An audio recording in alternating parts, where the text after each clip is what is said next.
जहाँ तना mobile ring nail लेदा ओना खन हो अडी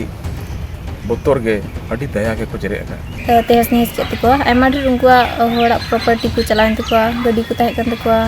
नोआ जहां 19 और 20 तारीख रिया जहां घटना घटाव कना आसाम पोनत रे जहां खातिर ते आसाम पोनत रिया कोकराझार होनत रिया करीगांव रे 30 खन जस्ती सांतार घरोजा ओड़ा रे सेंगेल को अतार केदा नोआ जहां परिस्थिति रे नित आसाम रेन सांतार मेना का कुआ नोआ नेल लगित तेगे सेटर कान थेना संथाली फिल्म जगत रे एक्टर लखन सोरेन आपे नेल दड़े कना पे चितर तिना बड़ी परिस्थिति रे नोआ ओड़ा दुआर को नेलो कना मेन गानो जे मि जखान नोआ ओड़ा बेनाव लगित ते नुको करीगांव रेन सांतार घरोज कुरुमुटु काथेनको मेनखान 20 तारीख रिया जहां घटना घटाव कना जहां लेका नुको सांतार घरोज चितान रे नहाचार कदा को ओना टोठा रेन किछि गान दुष्कृति को इनतेम चे लेका मेना कोआ आसाम पोनत रेन सांतार ससावते नो घटना बाबते चिद लई केदाय लखन सोरेन आंजम पे जहाँ लेका इन मोबाइल को नेल लेदा बांगमा आसाम दिसम रे हड़ हपन को ओड़ा रे सेंगल को जुंडी अकदा मेनखान जहाँ तना मोबाइल रिंग नेल लेदा ओना खन हो अडी बोतोर गे अडी दया के को जरे का और नोआ जहाँ तना हुई कना सनम एकाल रेंगेज ओड़ा रे हुई कना मिटटांग हो उनकान ओड़ा बांग कना से संपन्न ओड़ा कना किसान ओड़ा कना उनकान ओड़ा दो बांगा जहाँ तना रेंगेज हड़ हपन को ताहे कना उनको ओड़ा रे नोआ घटना हुई कना जहाँ दो से मजदूरी करते को कमी कान उनको ओड़ा गे जरे कना तो अब बो उहर दाड़ाया से चे लेकान तिना धीरी कटे मने हड़ को ताहे कना चे लेकान मानसिकता हड़ को ताहे कना जे रेंगेज ओड़ा रे नोंकाना कमी को कमी का और नोआ तायम रे अकोय को हाथ मेना नोआ मा सनम बो बड़ाय गया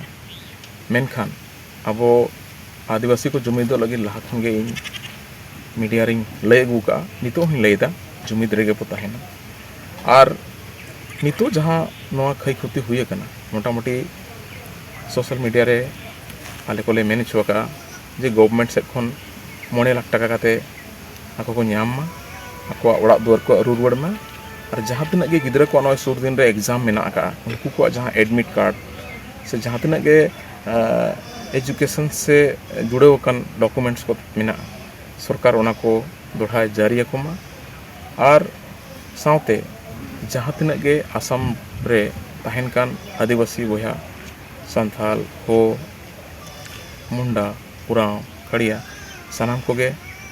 सेफ्टी एमा को मा सरकार संरक्षण एमा को मा नियगे इन सेट खन दो अरदास ताहेना मा नियगे गोंके मीटिंग कथा ताहेना जहाँ प्रियो गोंके जहाँ कुरुमुटल दा जा आबेन रन गोटाल दा डिजिटल प्रोटेस्ट मेनखान नोआ रे उनी मिटन प्रशासन प्रोटेस्ट पाटा से खय धमका नाम लेदा ओना तके चेक मेन के असल नोंका कना नोआ दो प्रोटेस्ट रेना दरकार हो बांग ताहे कना जहाँ रे घटना हुई कना कटी मारंग घटना लगी ते पुलिस रेना गोड़ो ताहेन कना जहाँ अबोरिन को मेताओ कना प्रशासन उनको कमी गे ओना कना ओकारे बड़ी घटना हुई कना ओना लगी तो उनको तिंगु मेना को अब दो तीरे कानून हथावना दरकार दो बांग ताहे कना मेनखान नॉय उना गान निन्याम खान तुलु सरकार से खन से प्रशासन से खन अब संरक्षण लेकान जहाना बांग निन्याम खातिर ते प्रियो साथे अलिंग सोशल मीडिया प्रोटेस्ट लगे ते जहाँ मुहिम लिंग चलू लेदा अडी सरहाव दिसोम हड़ सनम गे ओना रको मिसायना सेलेदना को और नितो हो प्रोटेस्ट दो सोशल मीडिया रे चलू गे मेना मेनखान सरकार से खन जहाना बेस कदम बांग नेल नामो कना जहाते हापेन दिन रे नोआ आलो हुयु अबो आदिवासी को साव दोढ़ा नोकाना आलो हुयु इन जहाँ लेकाइन बड़ाई नाम का जे आसाम रे नियम सकाते 4 धाव हुयु कना तो 4 धाव हुई काते हो सरकार अब सेफ्टी चेदा एमा बन कना निया बार सरकार ठन निये गे अरदासवा नुकुआ जहाँ गे खई खुती हुई कना सनाम को ओना रेना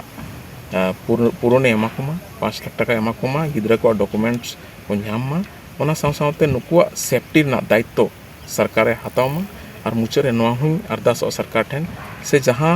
आदिवासी बोया को उन सेरमा को नडे को ताहे अगू कना जहाँ दो आको मूल अधिकार कना जहाँ दो हुई कना एसटी तो शेड्यूल ट्राइब रे आको लिस्ट को सूचीबद्ध मा इनगे नेहर अरदास सरकार ठन लखन सोरेन नुकु जहाँ सांतार घारोज हर हिरी लगी ते चलाव कान थेनाय नोआ बाबते ओना घारोज कुरेन हर को चिद लय कान तकोआ आंजम पे टोला रे जे घटना हुई कना ओना नेल लगी आले हिरी ले लगी निजो को लगा के ले ओड़ा को जरेट किदा सनाम को बड़ी चबा के तले ओड़ा दुआर हुडू जौली मेरम सुकरी तो को मा गय कते को इदि के आदम तो इनका को बगी बड़ा टवा को आदो दादा तो नाय बड़ाई के नेले हेले हिरी ले लगी चेक पेमेंट को आते मेन दो ओनागी सुना चेल काते सरकार बाय बिंगे लेकान ओना को लगी उनी हे कते चेक का बात कर दे मन मौज गिले बुझो गे उनी हे मौज खुशी गी जे न झेल को आले हिरी के लिए हिरी है ना नोआ जहां असम पोनत रिया कोकराझार रे नित जहां दुख रे मेना का कोआ सांताल घारोच रेन हड़ को उनको सला नापाम लगित ते संथाली जगत रेन एक्टर लखन सोरेन सासावते असम दिसम रे आर्टिस्ट सारो टुडू होय सेटर कान थेनाय आर संताल घारोच दुख बाबते चीज लय किदाय सारो टुडू अंजम पे सरनागी नोडेन को हर दो अडी दुख कुस्तर गे मेना कोआ आर जेतु बन बडाई गया अबु नोआ घटना दो 19 जनवरी रे हुइलना ओकाटा दो एकल मेचो को बड़ो को उनको दो हड़ आतु बोलो को उनको ओड़ा को जेरे के तो रपा के को आर को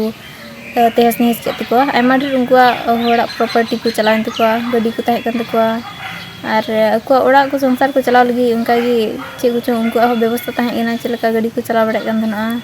टोटो को चे को ओना को तहे कन तो आर उनका गी तिहिं इन दादा लखन सोरेन साथे इन सेंट्रलना से इन होते कने ना इन चलाना आर सेन गते नेल अगु किदाली इन हो बइन सेन बड़ा कान थना मेनखान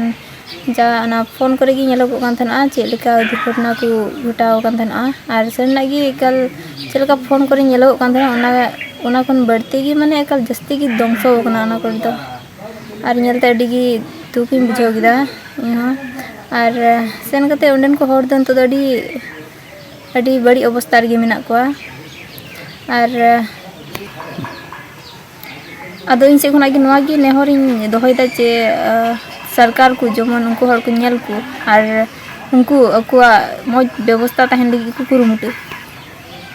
असम सरकार आर बीटीसी सरकार ठन को नियगी इना दो नेहर तहन कना मेनगनाव जे नित सोशल मीडिया होते ते जहां लखन सोरेन प्रियो हेमरम सासाते आरहो अडिगान आर्टिस्ट जहां मेना का कुआ उनको सांताल समाज रेन हर नुकु आसाम पोनत रेन हर गड़ो लगिते आकु पाटा खन रॉड रकाब कदा को आर उनका लेकाते अडी टोठा रेन हर गे नित नुकु खेरवाल वंशज रेन हर गड़ो एम लगिते छुटौ रे मेना का कुआ आसाम पोनत रिया कोकराझार कोना अर्जुन टुडुआ रिपोर्ट ट्राइब टीवी।